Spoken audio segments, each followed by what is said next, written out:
what he's targeting is the process wherein lands can be taken away from landowners and not pay them at all.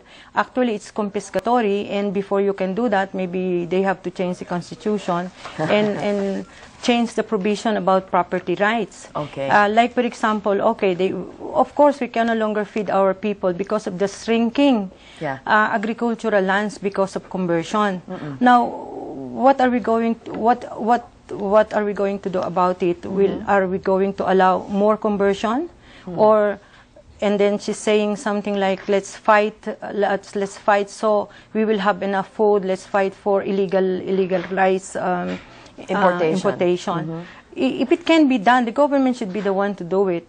It's not the listener or the farmers who can do it. But so I gave her no shade at all, because I think all that she said, just lip service for farmers, but actually it cannot be done. Good to hear, but cannot be done. Cannot be done. Okay, let's go to JC De Los Reyes, who said in an interview with the Philippine Star, the stock option is a shame. I will work for genuine distribution of lands, unquote.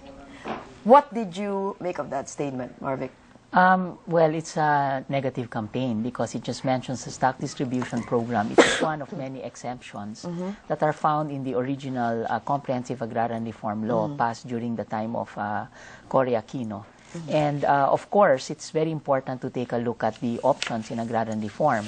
But recently, of course, many have said that the compulsory acquisition program should be given more attention. The stock distribution program is not even a partnership between the farmer and the landowner, but more than this. Hacienda Luisita is sugar land, and in sugar land, of course, we have to deal with an international market on sugar.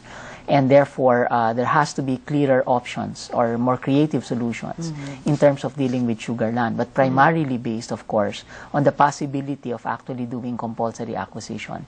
So I guess that's only part of it, and JC might not know the entire picture.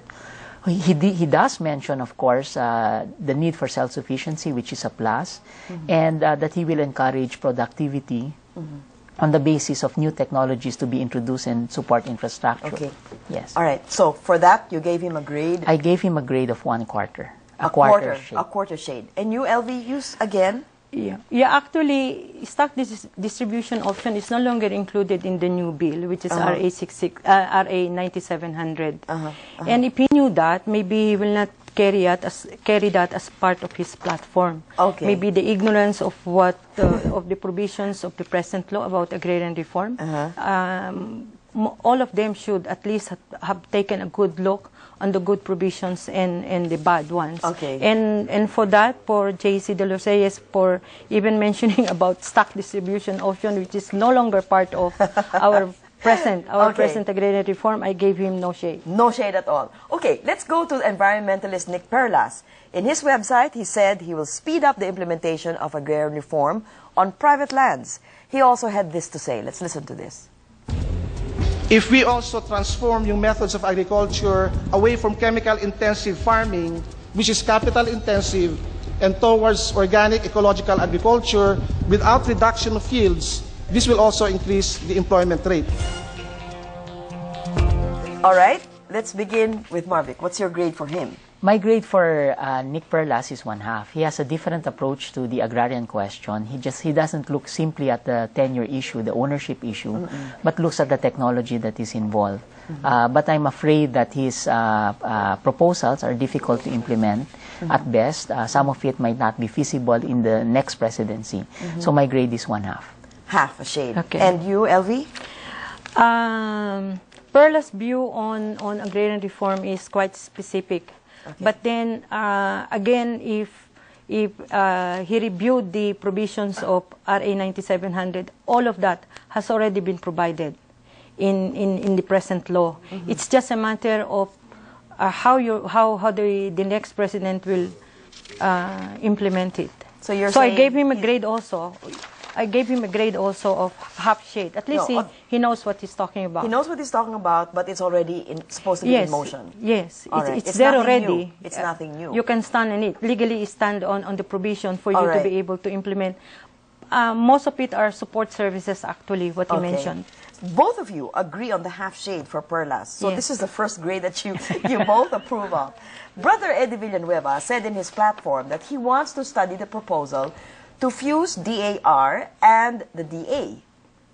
Is that a good proposal, Elvie? After 5 years, it will redound to that, because support services actually is being given right now by the Department of Agriculture. Okay. And the principal function of agrarian reform actually is the acquisition and distribution of lands. All right. So it's a good suggestion. It's a good suggestion. Can it be done? It can be done as long as they have the political will to do it. But of course, there are people who will get hurt in the process. All these employees in the agrarian reform and the DA, of course, they have to.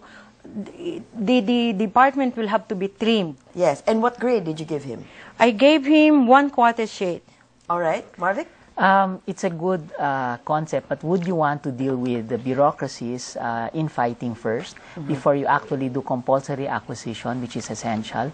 Do you want to deal with the opposition coming from the unions within the two bureaucracies? Or would you rather look at the agrarian justice system and look at arbitration rather than going to courts? So therefore, I think this is a statement of a mispriority in the agrarian sector. You would want to actually tackle first what is already there rather than create a new problem. Of course, they will have to deal with institutional issues, but this comes after 5 years, perhaps even after this presidency. So he has a good idea, but I only gave him 1/4. Wrong focus. Wrong focus. Okay. You also agree on this particular grade for Brother Eddie Villanueva. We also have Senator Richard Gordon, who says that by the 4th year of his presidency, the Philippines is going to be a rice exporter, from being the top importer to being an exporter. What do you think of that? I would say that it's a good target to actually put out there. Whether he actually achieves it within the next 6 years is, of course, something that we will have to see. But Mr. Gordon has a track record. He has said that he's going to turn around Subic and Olongapo, and he did. So I gave him some points for that. He knows what he's saying about the agricultural sector, but he is all business. And of course, he will have to deal with a lot of farmers' issues, a lot of the social infrastructure. So I gave him a 1/2 shade. Okay, half shade. Elvie? When he said that on the 4th year of his presidency, RP will be a rice exporter, I don't know, maybe it has not settled in his mind yet what we are experiencing in most of our farmlands, the drought, and later on this coming September, October, we might have again so much water. If he can maybe control that. That's nature. If he can control that, maybe I will believe that on the 4th year of his presidency, RP will be a rice exporter. For him to say, at least for the Philippines to be self-sufficient in rice on the 4th year, it would have been better. Because at least with the research and technology transfers that we can possibly avail of, maybe we can increase the rice production. But at the present stage, I don't know how we can do it. And and how we can promise it.